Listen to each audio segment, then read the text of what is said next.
Good morning, everyone. On behalf of the organizing committee, I invite all of you for the second day of wonderful academic extravaganza. So, for the next session on plenary lecture on congenital hypothyroidism, I invite now Professor Wayne Cutfield. He is Professor of Pediatric Endocrinology from Liggins Institute, University of Auckland.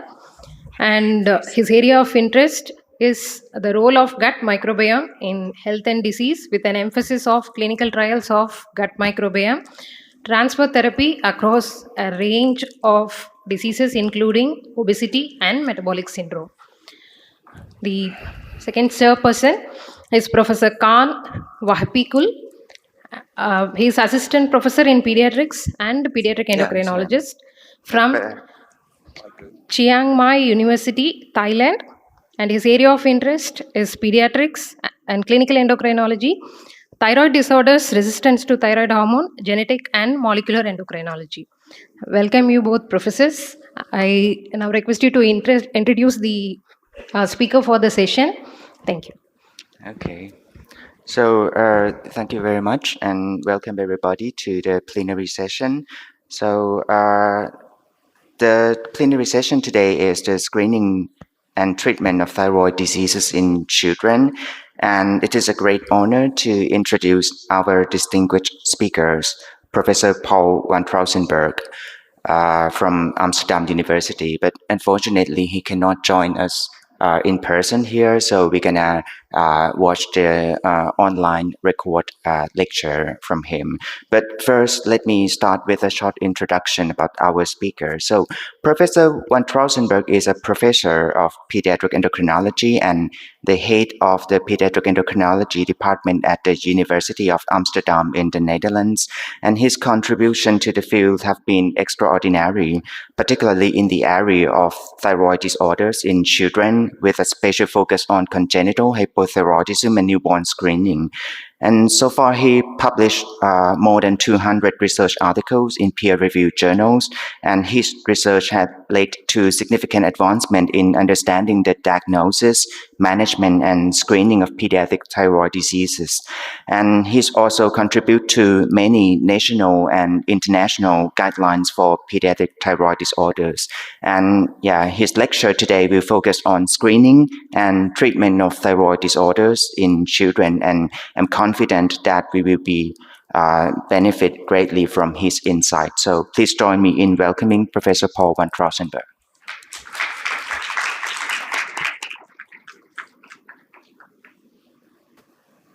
Society and Indian Society for Pediatric and Adolescent Endocrinology, and dear members of the organizing committee.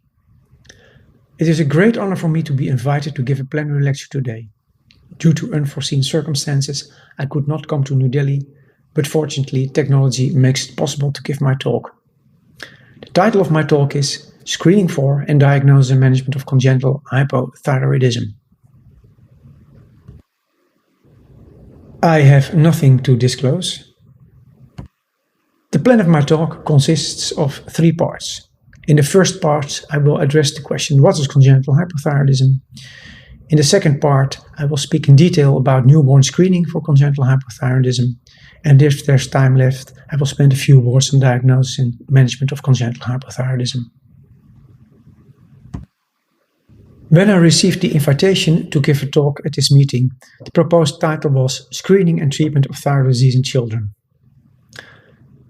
Nowadays, we not only screen for congenital thyroid disease, but also for acquired thyroid disease, like autoimmune thyroid disease in a number of conditions, as shown in the pictures. One of the examples is type 1 diabetes. In the latest ISPAT guidelines, there's a clear screening plan for thyroid disease. Start with measurement of serum TSH, anti-TPO, and anti-thyroglobulin antibodies at diagnosis. If the antibodies are negative, repeat testing after 2 years. But if antibodies are positive, or if there's a family history of autoimmune thyroid disease, repeat sooner, after 1 year. Of course, if signs or symptoms of hypothyroidism occur, test sooner. In the other conditions, alternative approaches are used. But for this talk, I decided to narrow down my title into Screening for and Diagnosis and Management of Congenital Hypothyroidism.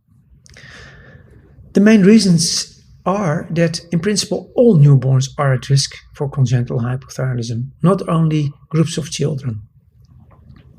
In addition, congenital hypothyroidism, my favorite topic, especially central congenital hypothyroidism. And lastly, this year is the 50th anniversary of the start of newborn screening for congenital hypothyroidism, something to celebrate. But now let's move over to the first part of my talk, addressing the question, what is congenital hypothyroidism? That's an easy question. Congenital hypothyroidism is thyroid hormone deficiency present at birth. And on the right side of the slide, you see the two main forms of thyroid hormone, thyroxine, or T4, and triiodothyronine. Congenital hypothyroidism, sporadic congenital hypothyroidism, has many different causes. Worldwide, however, the most prevalent cause is iodine deficiency, but that's something I'm not going to speak about today. I'm also not going to speak about inherited forms of impaired sensitivity to thyroid hormone. When talking about sporadic congenital hypothyroidism, non-iodine deficient congenital hypothyroidism, the first classification we should make is into primary versus central congenital hypothyroidism. Primary congenital hypothyroidism means that the problem is at the level of the thyroid, and biochemically it's characterized by a low to normal serum T4 concentration in combination with a high to very high serum TSH concentration. In contrast, in central congenital hypothyroidism, the problem is at the level of the pituitary or the hypothalamus, and it has a different biochemical profile. In central congenital hypothyroidism, T4 by definition is low, but TSH is low, normal, or only slightly elevated. And the low to slightly elevated TSH levels can be explained by that there can be a quantitative TSH deficiency or a qualitative TSH deficiency. In this talk, the focus is on permanent congenital hypothyroidism. However, there are transient conditions impairing thyroid or pituitary function in the newborn period. With respect to transient primary congenital hypothyroidism, examples are iodine overexposure around birth, transplacentally derived maternal TSH receptor blocking antibodies, or mild mutations in the DUOX gene giving rise to mild primary congenital hypothyroidism, which often turns out to be transient. Transient central congenital hypothyroidism is probably rarer than transient primary congenital hypothyroidism, but if it occurs, it's mostly due to suppressed newborn TSH production because of higher than normal transplacental maternal thyroid hormone transport before birth, or because of maternal TSH receptor antibodies crossing the placenta and stimulating fetal thyroid hormone production. There are also conditions mimicking central congenital hypothyroidism, like transient hypothyroxemia of prematurity and non-thyroidal illness. Back to permanent congenital hypothyroidism and the question, how frequent is this? Well, looking at worldwide incidence figures, the incidence of primary congenital hypothyroidism varies between 1 in 2 to 4,000 newborns worldwide. Central congenital hypothyroidism is rarer, with reported incidence figures between 1 in 16,000 and 1 in 20,000. And these are the highest mentioned figures worldwide. Primary congenital hypothyroidism, or better, permanent primary congenital hypothyroidism, can be subdivided in two groups of causes. The first group is thyroid dysgenesis, or thyroid developmental disorders. This accounts for approximately 60 to 70% of cases of primary congenital hypothyroidism. And the clinical picture varies from agenesis to hypoplasia. Hemiagenesis is also part of this group of causes. The second group of causes is that of thyroid dishormonogenesis, or disorders of thyroid hormone biosynthesis. This group accounts for approximately 30 to 40% of cases of primary congenital hypothyroidism, and it usually is accompanied by a gland in situ, a thyroid gland normally positioned in the neck. The thyroid gland can be normal sized, or it can be somewhat larger than normal. The right side of the slide shows a thyrocyte, a thyroid cell, in which all the steps in thyroid hormone biosynthesis are shown that can be defect and give rise to thyroid hormone dysgenesis. This slide shows the 9 genetic causes of thyroid dishormonogenesis that we now know. The first cause, pathogenic variance in the GNAS gene, was discovered in 1988. The last one, pathogenic variance in the SLC26A7 gene, was discovered in 2018, 30 years later. Important to note is that these 9 genetic causes explain approximately 50 to 60% of cases of thyroid dishormonogenesis in which the thyroid gland is normally positioned in the neck. Also important to note is that pathogenic variants in the DUOX genes explain most cases of thyroid dishormonogenesis. And lastly, pathogenic variants in the DUOX genes are also encountered in cases of thyroid dysgenesis. The how and why is still not completely understood. This table shows 8 of the previously mentioned 9 thyroid dishormonogenesis genes. Inheritance is mostly in an autosomal recessive way. 6 of these 8 genes have a thyroid phenotype only, and 2 have other clinical manifestations as well. In contrast to thyroid dishormonogenesis, thyroid dysgenesis is much less well understood. Although since 1995 10 genetic causes have been discovered, they explain only 5 to 10% of cases of thyroid dysgenesis. That means that 90 to 95% of cases is still unexplained. In addition, 5 or maybe even 6 of the genetic causes are associated with syndromic forms of thyroid dysgenesis, as is shown in the pictures on the right side of the slide. This table shows 9 of the 10 genetic causes of thyroid dysgenesis. Only the TUB1 gene is not included. In this group of genetic causes, inheritance is mostly in an autosomal dominant way.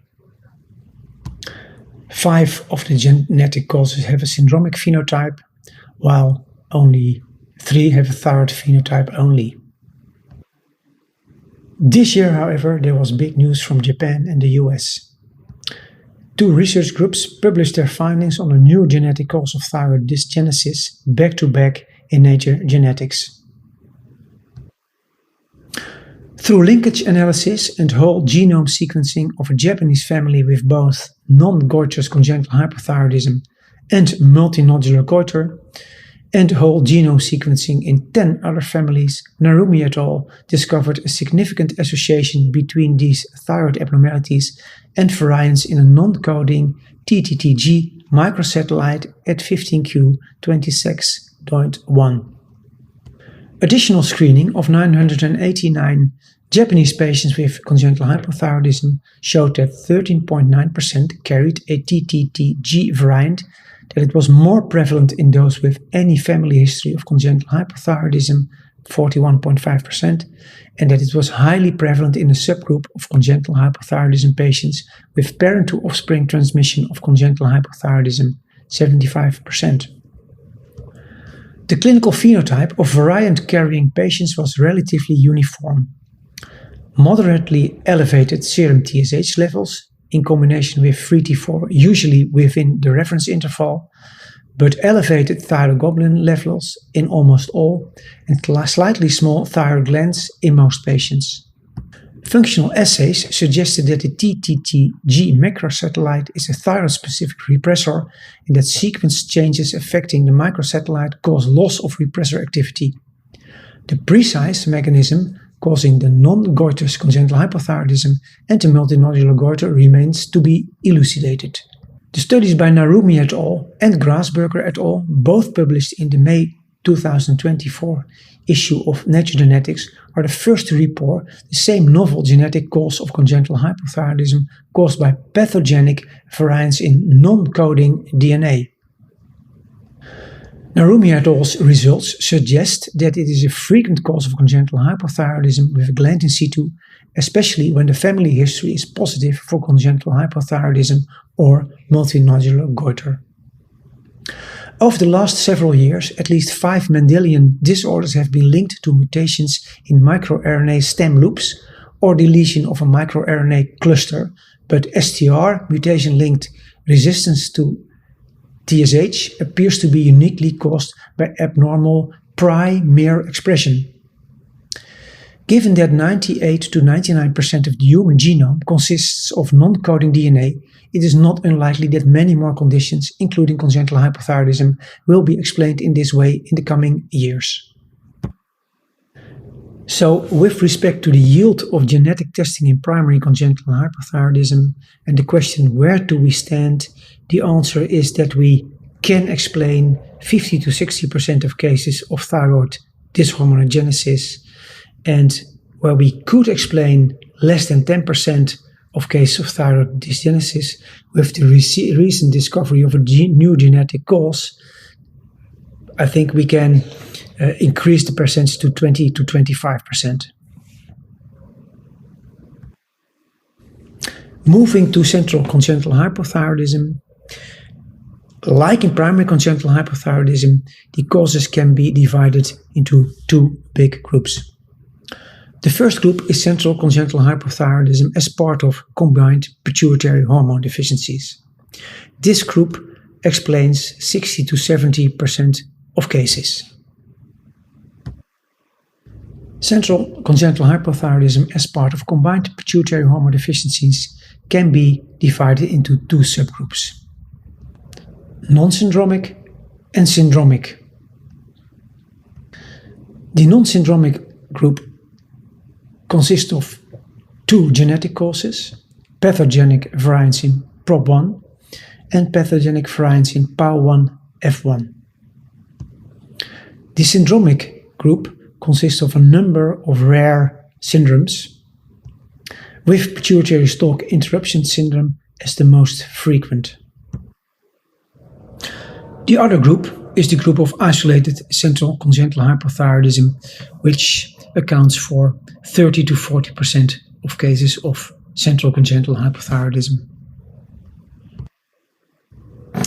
Isolated central congenital hypothyroidism is caused by quantitative or qualitative TSH deficiency. At this moment, we know 5 genetic causes of TSH deficiency. The first discovered cause was pathogenic variants in the TSH beta gene in 1989. The last found genetic cause was pathogenic variants in the IRS4 gene discovered in 2018. The most prevalent cause is pathogenic variants in the IGSF1 gene discovered in 2012. Pathogenic variants in the IGSF1 gene account for most cases of isolated central congenital hypothyroidism. With respect to the cause of central congenital hypothyroidism as part of combined pituitary hormone deficiencies, a number of genes involved have been reported. However, like in thyroid dysgenesis, genetic causes explain less than 10% of cases of central congenital hypothyroidism as part of combined pituitary hormone deficiencies. With respect to the yield of genetic testing in central congenital hypothyroidism and the question, where do we stand? The picture is more or less the same as in primary congenital hypothyroidism. In case of isolated central congenital hypothyroidism, the majority of cases can be explained by genetic causes. And in contrast to thyroid dysharmonogenesis, an even higher percentage, up to 90%. But with respect to central congenital hypothyroidism as part of combined pituitary hypothyroidism, the yield is very low, less than 10%, like it was in thyroid dysgenesis. The last question to answer in the part about what is congenital hypothyroidism is the question, how bad is congenital hypothyroidism? And before answering that, it's good to go back to the functions of thyroid hormone. As you all know, thyroid hormone is very important for metabolism. It's important for childhood growth, but maybe the most important function is its role in pre- and postnatal brain development. It's an essential substance for normal and pre- and postnatal brain development. And with these important functions of thyroid hormone, especially in brain development, we have known for a long time that permanent, undetected, and untreated thyroid hormone deficiency at birth causes irreversible brain damage. Let's first have a look at the question, how bad is primary congenital hypothyroidism? In 1985, Klein reported the mean and median IQs of some 800 patients with infantile hypothyroidism culled from the literature, and he found that it was roughly 80. In 250 patients, he was able to look at individual scores, and he found that 65% of them has an IQ below 85, 40% has an IQ below 70, and 19% below 55. These, however, were the more severe cases, and it was not a systematic study. In 2011, Van Vliet and Gross did a more careful study, and they searched for and reviewed the IQ found in studies in children before the introduction of neonatal screening for congenital hypothyroidism. In these studies, he found a mean IQ of 85, and they found that 8 to 27% of children had an IQ below 70. The reason that the numbers from Van Vliet and Gross differ from Klein et al. Is that their studies included also milder cases.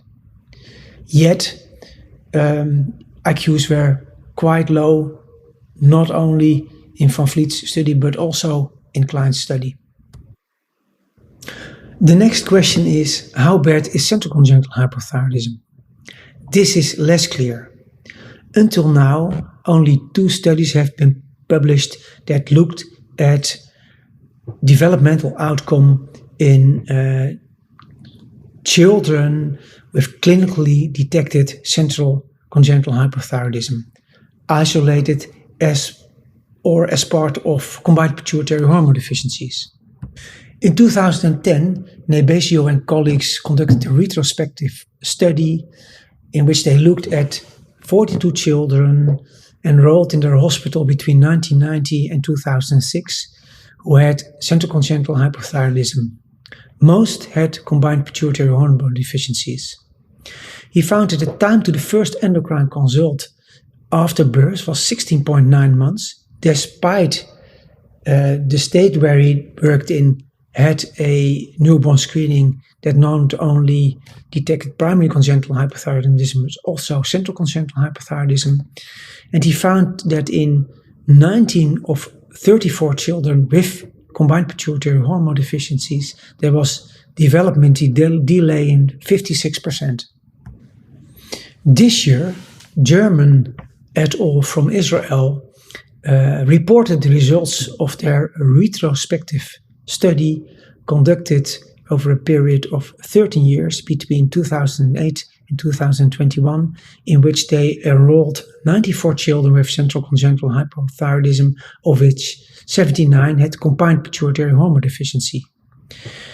They also find quite a long time before the first endocrine consultation took place. It was about 50 days after birth, with a range from 1 to more than 8,000 days.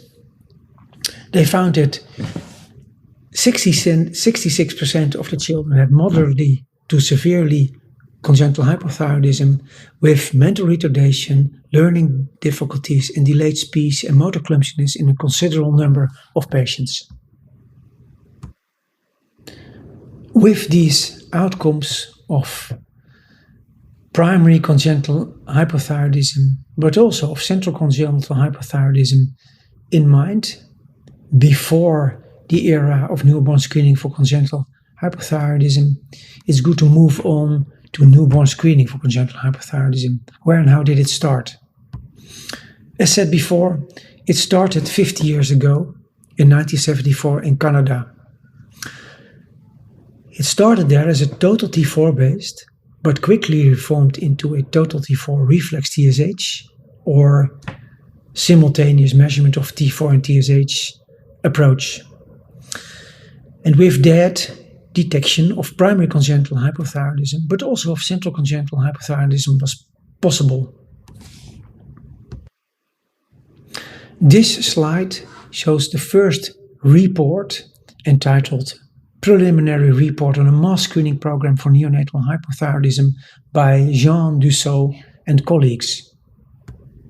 In this article, they state that, quote, "We have recently developed an immunoassay that can measure thyroxine rapidly and accurately in the eluate of 40 microliters of dried blood spotted on a filter paper at the 5th day of life.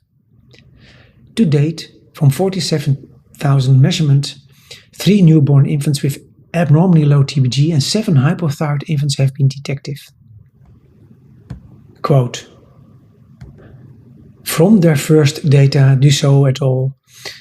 Concluded that the frequency of congenital hypothyroidism was around 1 in 7,000 births and that they could effectively detect thyroid abnormalities with this method."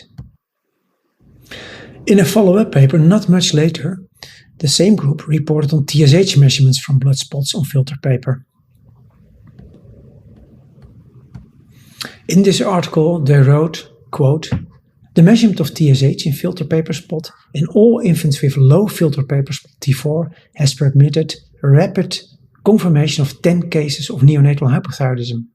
However, cases of hypothalamic hypothyroidism with low or normal filter paper TSH concentrations would have been missed using only this method." And they stress the importance of not only measuring TSH, but also measuring T4 because of the ability to not only detect primary congenital hypothyroidism, but also central congenital hypothyroidism. In their 1975 paper, Dussault et al. Also reported on the percentage of false positive measurements because of thyroxine binding globulin deficiency. 0.9% after the first T4 blood spot measurement and 0.23% after a second measurement. This means that they found 1 in 500 false positives acceptable.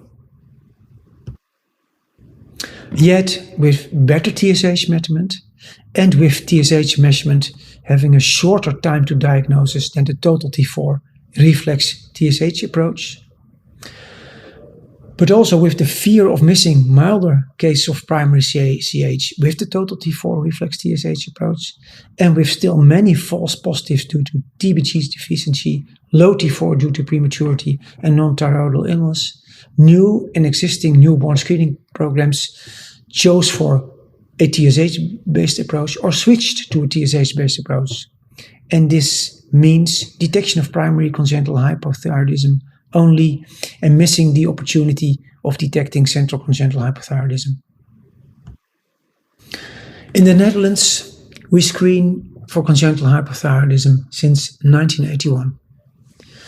And the program started, like many other programs in the world as a total T4 reflex TSH program, with TSH measured in the T4 concentrations smaller or equal than -2 SD.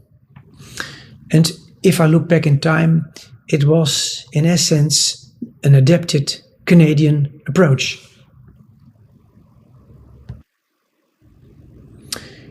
In the Netherlands, like in many other countries that had implemented congenital hypothyroidism screening, questions were raised if we shouldn't also switch to TSH-based screening, primarily because of the false positives problem. But my two colleagues then in charge of the Dutch program, Tom Vulsma, pediatric endocrinologist, and Jan de Vaalder, professor of thyroid biochemistry, said, no, we're not going to do it. We're not going to switch.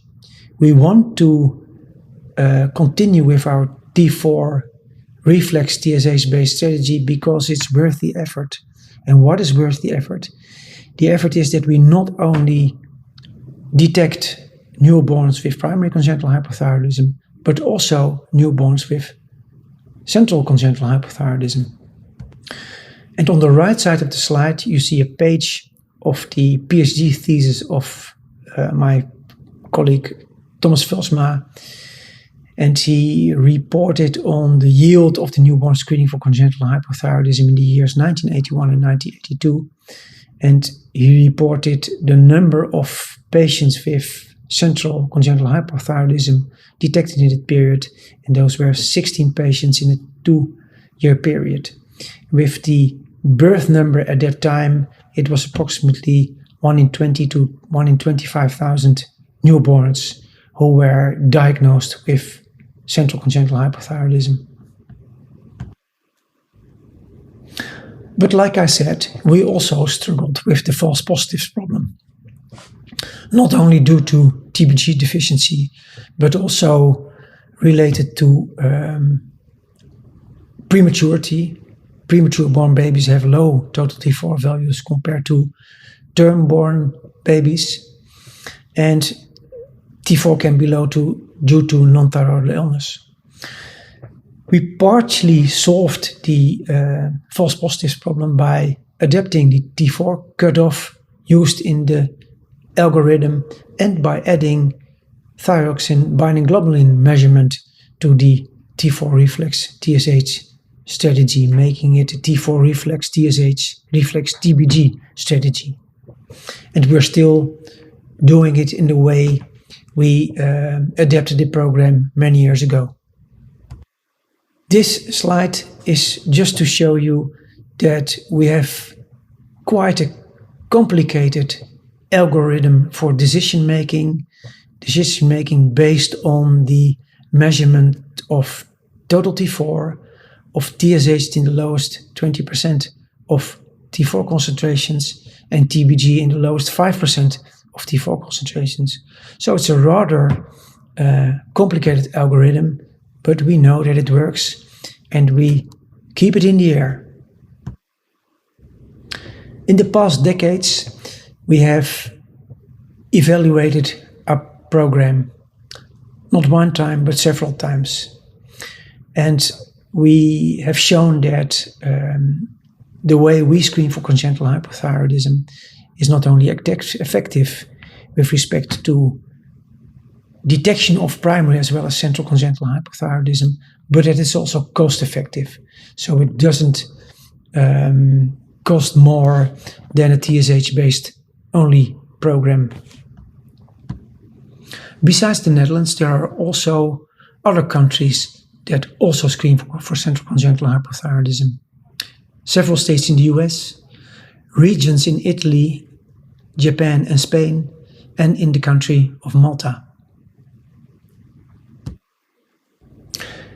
In 2014, Gerald Ford, part of the research group of Stephen LeFranchi in the US, evaluated the worldwide strategies with respect to newborn screening for congenital hypothyroidism. And at that time, now 10 years ago, they found that most newborn screening programs for congenital hypothyroidism around the world employ a primary TSH strategy. They also found that it is estimated that approximately only 29% of the world's birth population is screened for congenital hypothyroidism. And that implies that more than 70% are not screened for congenital hypothyroidism. This year, in 2024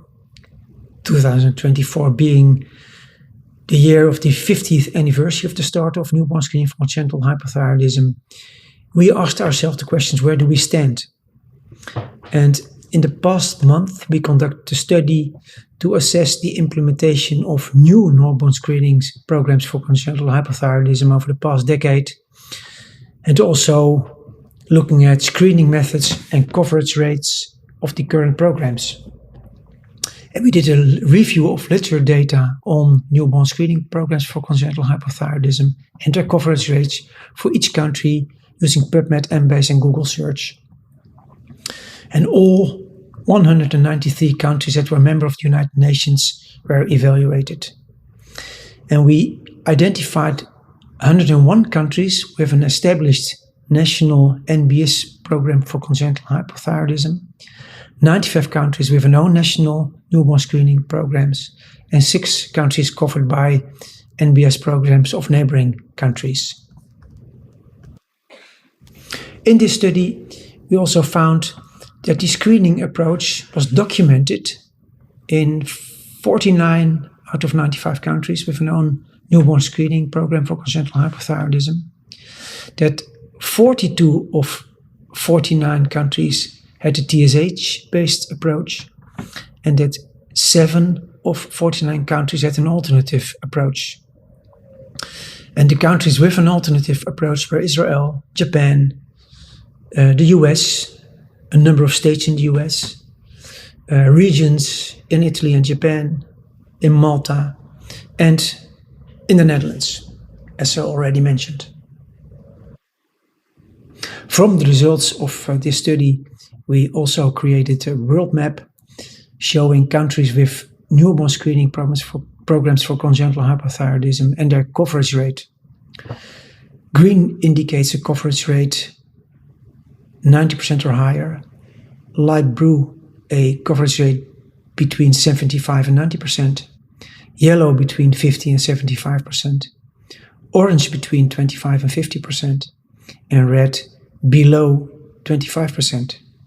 And country marked in gray either have no newborn screening program for congenital hypothyroidism or no data were found.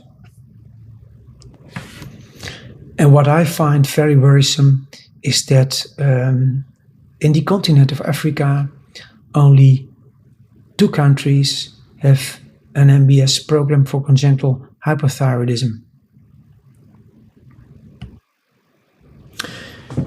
In our study, we also found that compared to 2014, 5 new countries had implemented newborn screening for congenital hypothyroidism.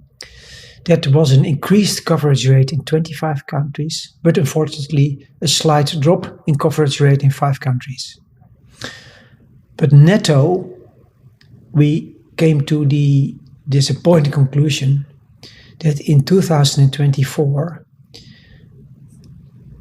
the same percentage of children is screened for congenital hypothyroidism as it was found by Ford et al. In 2014. 29.6% versus 29.3%. And that means that approximately 70% of the world's birth population is not screened for congenital hypothyroidism. And I think that's really disappointing. We asked ourselves the question, how is this possible? With new countries implementing newborn screening for congenital hypo, increased coverage rate in 25 countries. And the answer probably is that the total birth number in the world has increased, but that this especially took place in countries not screening for congenital hypothyroidism. And this is really a pity, because we do know that it works. screening for primary congenital hypothyroidism is beneficial. In this slide, you see the first two reports showing the first results of the effects of early detection and treatment. The article on the left reports on the first Canadian experience. The article on the right on the first US experience. The first reports on the Canadian experience on the left show that children detected by newborn screening and started with thyroxine treatment at a mean age of 27 days compared to a control group had a normal IQ, slightly lower than the controls, but they had a normal IQ.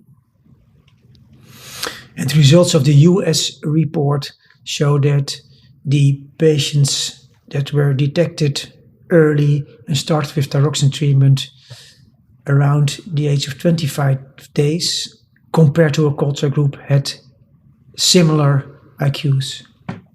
So early detection and treatment was already within a few years after the start of newborn screening for congenital hypothyroidism proven to be very effective in preventing mental development delay. Since the just mentioned two reports, many reports have been published about the effectiveness of early detection and treatment of congenital hypothyroidism. And in this slide, you see two reports from the previous decade by a New Zealand group and a German group, and they show the latest results of effect of early detection and optimized treatment. And optimized treatment means starting with a relatively high thyroxine dose as early as possible in life.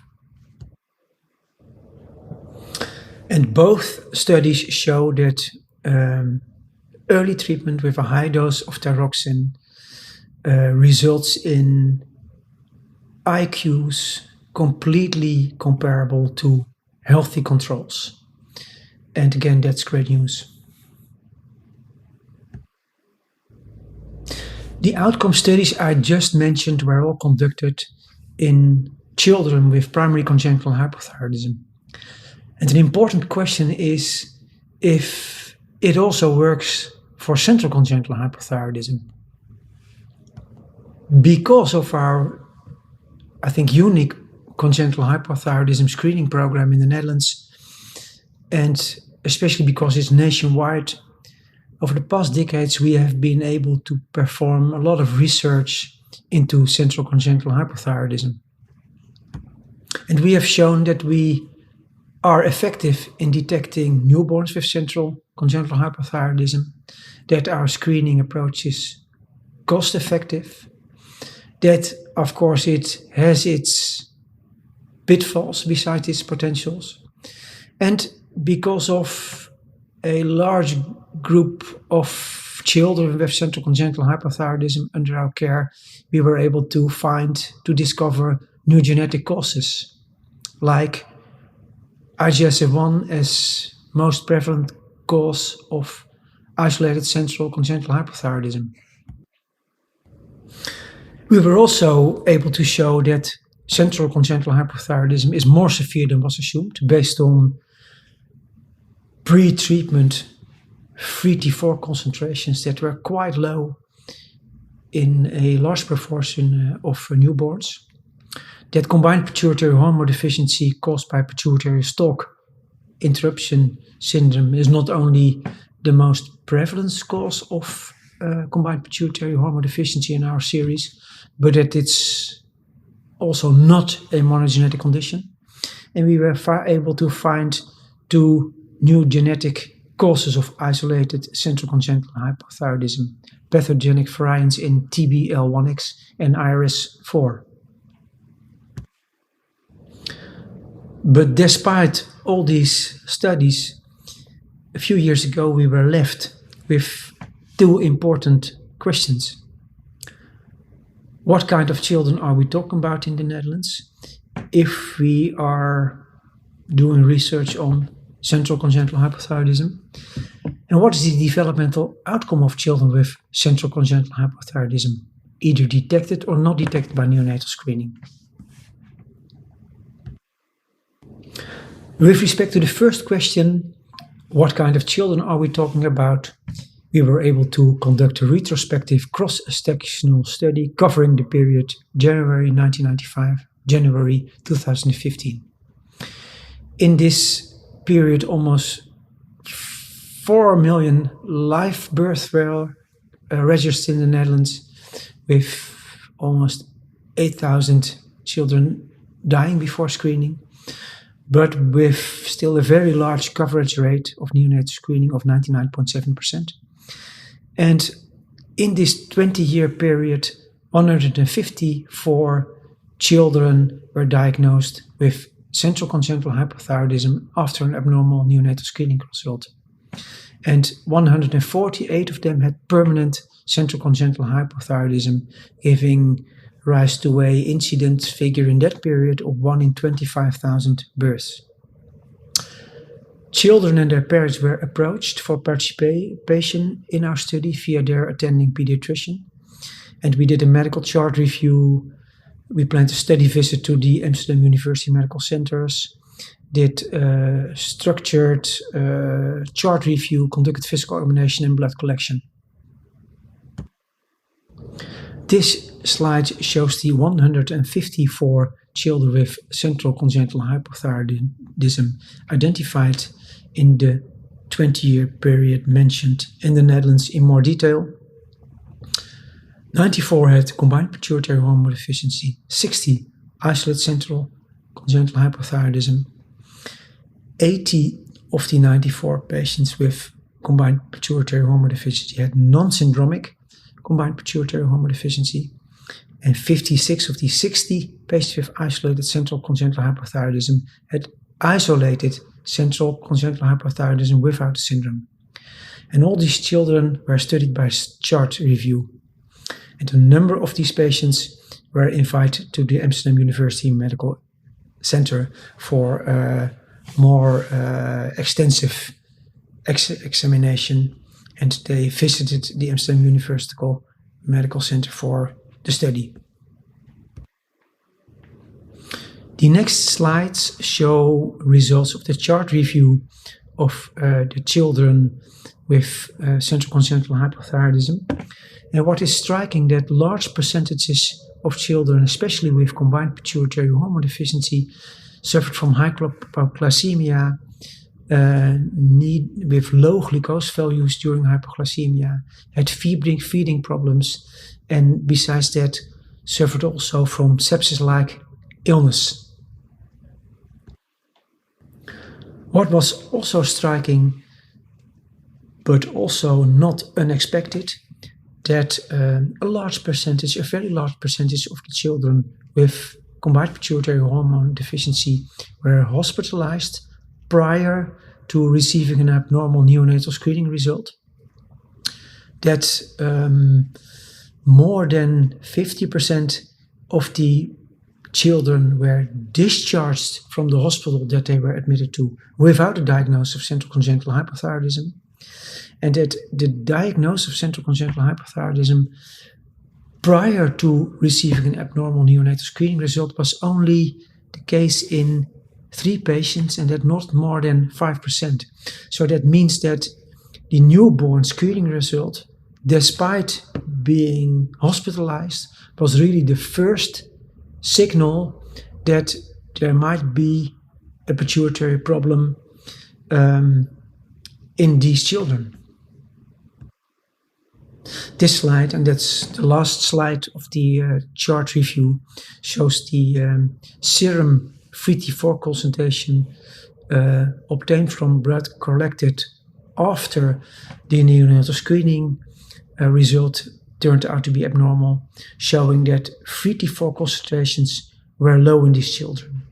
These are values measured around the age of 14 days, and the lower limit of the 3-4 reference interval at this day of life is around 14 to 15 picomoles per liter. So these values are really low, with the values being lower in children with combined pituitary hormone deficiency compared to those with isolated central congenital hypothyroidism.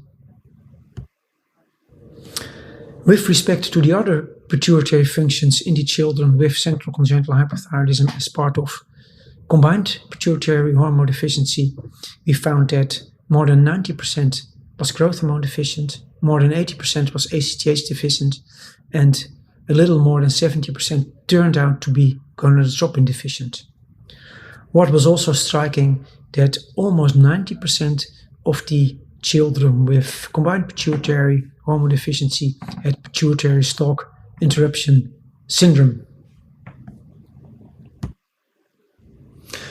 So, with respect to the question, what kind of children are we talking about? We can conclude that approximately 2/3 had combined pituitary hormone deficiency and 1/3 isolated central congenital hypothyroidism. That the majority of the children with CPHD was admitted in the neonatal period but rarely clinically diagnosed. That the diagnosis was made only after an abnormal screening and discharge. That many children had ACTH deficiency and growth hormone deficiency. That MRI showed mainly pituitary stalk interruption syndrome, and that the 3-4 concentration at diagnosis was on average moderate to severe. I didn't show the results of genetic testing, but we found that in isolated central congenital hypothyroidism we could find a genetic cause in almost, 80 to 90%. And their 3-4 concentration at diagnosis was on average milder than in the children with combined pituitary hormone deficiency.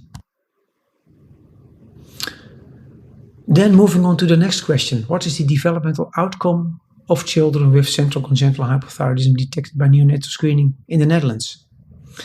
And we were able to study the same group of children in detail. We conducted the Wechsler intelligence test, we analyzed step test, and we did the motor assessment battery for children checklist. Exclusion criteria for intelligence testing were the presence of a severe syndrome making communication impossible. And I think that was very nice. We were able to test a control group too. And the control group consists of siblings with the same biological parents, and these siblings had to be at least 3 years old. This slide shows the results of intelligence testing in the children with central congenital hypothyroidism compared to siblings. You can see that the children with isolated central congenital hypothyroidism had an EQ that was completely comparable to siblings, but that the children with combined pituitary hormone deficiency had an IQ that was on average 8 points lower than siblings, and compared to children with isolated central congenital hypothyroidism.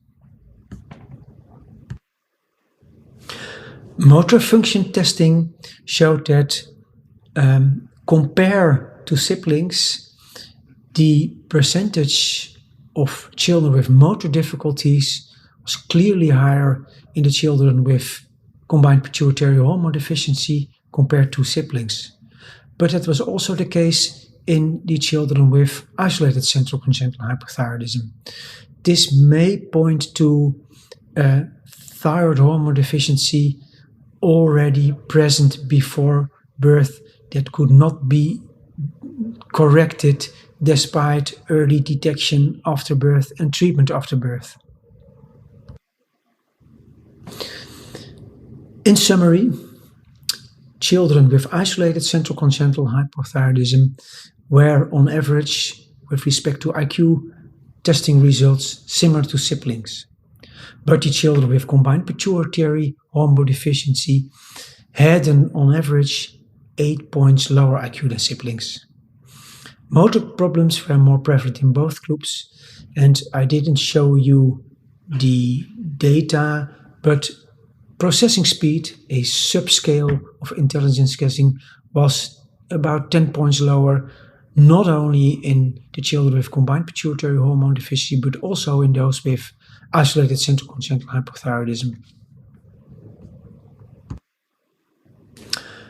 Comparing the results of our study to the results of the observational studies by Nibisio and colleagues in 2010, and the recent results of the study by German and colleagues from 2024, I feel that the children in our study who were detected early in life and treated from early in life onwards, I think that the children in our study did better than the children that were seen and tested by Nibisio and German et al. So I think this is the first evidence that screening for central congenital hypothyroidism and early detection of isolated as well as central congenital hypothyroidism as part of combined pituitary hormone deficiencies is worthwhile and beneficial. With this, I come to the pre-final slide of my presentation, and that's a slide with 2 articles I can recommend if you want to know more about diagnostics and treatment of congenital hypothyroidism, not only primary congenital hypothyroidism, but also central congenital hypothyroidism. I wish I had more time to go into more detail about diagnostics and treatment, but I think in those 2 open source publications, everything you may want and need to know is in these 2 publications. And for these 2 publications, I included the QR codes for easy finding them. And in my last slide, I will pay tribute to all the colleagues and co-workers in research that have made our studies possible and that I think learned us a lot about central congenital hypothyroidism and screening for congenital hypothyroidism in general. Thank you very much for your attention.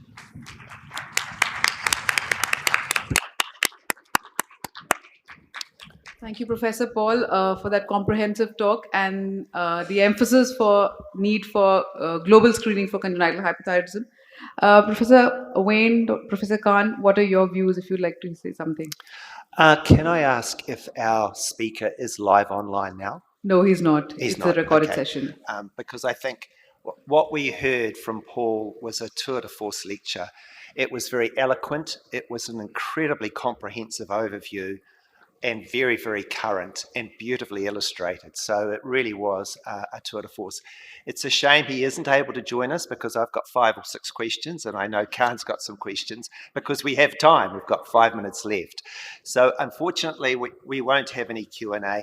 I think the one comment I would make, and I suspect Khan will make one, was the wonderful overview and the very clear genetics and management of primary congenital hypothyroidism, and then the more gritty issue of screening for central congenital hypothyroidism.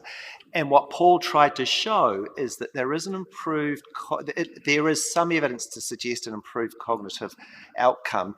And one of the complicating factors, of course, is that the mutations responsible for central hypothyroidism may well be responsible also for brain development.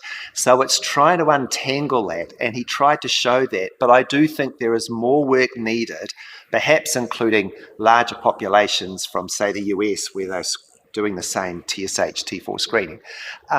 So I thought that was a very interesting area to finish and quite provocative. Khan?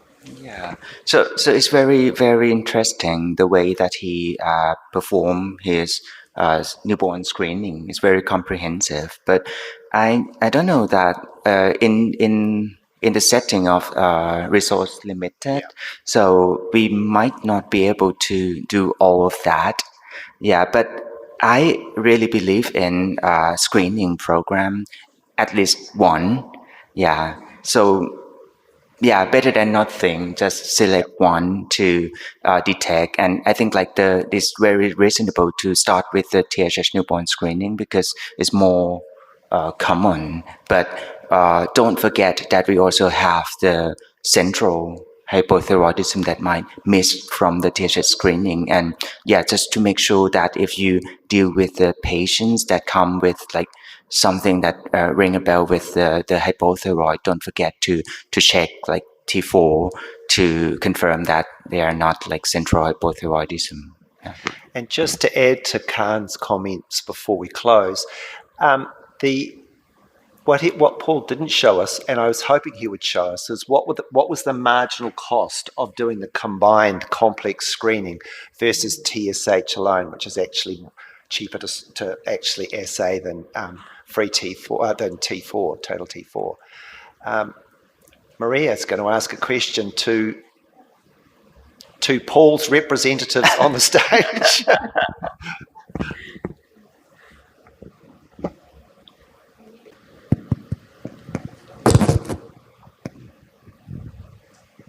I promise I'll be quick so we don't go over time. Two comments. I mean, I agree with you. That was a fantastic talk. And you and I who've been dealing with kids with congenital hypothyroidism for years, it's amazing how far the field has come. But it remains incredibly frustrating how that group that don't have dysormonogenesis, we still have no idea. Like, it's the holy grail, isn't it? Are we ever going to really understand, or has it got nothing to do with genetics? But your comment about how much of it those that have congenital hypothyroidism and developmental delay, cognitive problems, I've got quite a few kids with autistic spectrum disorder, how much of that is the thyroid versus just shared genetics? And my comment was going to be, we see this in hyperinsulinism, don't we? That we have that parallel whereby the kids that have some of the DEND and some of the other disorders don't. It's not necessarily due to neonatal hypoglycemia. There's something else going on, and I guess I think as clinicians we just need to remember that it's not always so black and white. Yeah. Thank you, Maria. And it looks like a moment of precedence because there's one behind you who looks like she's going to ask a question. From one president to another president. Oh my God. Thank you so much. It's again a comment, I think, for us as a country where we don't have universal newborn thyroid screening, to think of screening for central hypothyroidism and the confusion that would evolve or revolve around the central hypothyroidism with our preterms, the SICU thyroid syndrome, and people will be jumping in to treat. So I think for us as a country, we would still stick to primary hypothyroidism screening and not confuse ourselves with central hypothyroidism screening. Thank you, Ahila. In fact, I'd like to take off from where Ahila is talking about and talk about the less esoteric but more basic 70% who are still not covered. We really desperately need to make sure that they're covered, and as a group of pediatric endocrinologists here, we need to go back to our countries and beg, plead, whatever with our neonatologists to do cord blood screening, because that's very, very cost effective. Most of the money is spent on the collecting and the testing, so even an additional T4 may not add much cost to it, but at least let's get the TSH, or at least let's get tested and pick up these babies. Now, about 10 or 15 years ago, it would take a day or two for the reports to come in. And if you've got central programs, it's very time consuming because this filter paper will go, get tested, come back. And I would appeal to everybody here to talk to their neonatologists about getting the cord blood screened right locally in the lab next door. The report is going to come back in anywhere between 2 to 24 hours. Before the baby goes home, the TSH is acted upon. If it's normal, wonderful, bye, nice knowing you. But if the TSH is high, do something about it. So that, because for us, it's also very difficult for to go back and catch the baby once the baby's gone home. Do something about it right there before the child is discharged and actually get something on the ground. So I won't take more of the time, but just appeal to everybody to get that cord TSH done in every single baby so that the 70% is covered. Thanks. Very last comment from Anna. Okay, as coming from an institution where we are doing cord blood TSH for the last 24 years or so, we decided in the recent past, maybe about 5-6 years back, that there was some TSH which was very low, less than 1, and we started collecting them and looking at them, and we found a significant proportion of central congenital hypothyroidism, and it made a big difference to those patients when they were detected early. I mean, we didn't use the T4. I'm not sure whether we can measure T4 in the cord blood, but just with a very low TSH, which we thought was abnormally low, less than 1, we did pick up significant number of central causes of congenital hypothyroidism, along with some other causes also, like even an MCATA deficiency whatsoever. But I think it is important because it made a big difference to the few patients we picked up with those measures. Thank you, Anna. And on that note, I'd like you to join with Khan and I in acknowledgement of the wonderful presentation this morning. Can I just mention it is now morning tea break, and I think the organisers would like you back here for the Obesity Symposium sharp at 10. Thank you. Yes, thank you, Chairpersons. May I request you to please follow Dr. Divya for felicitation. Dr. Preeti, ma'am, can we request you to please felicitate our Chairpersons? For the rest of you, please, there's a note. Please collect your tickets for the gala dinner for the 4th of October from the registration counter outside. And like Professor Wayne said, tea break, but please reconvene sharp at 9:50. We'll be starting our next session. Thank you all.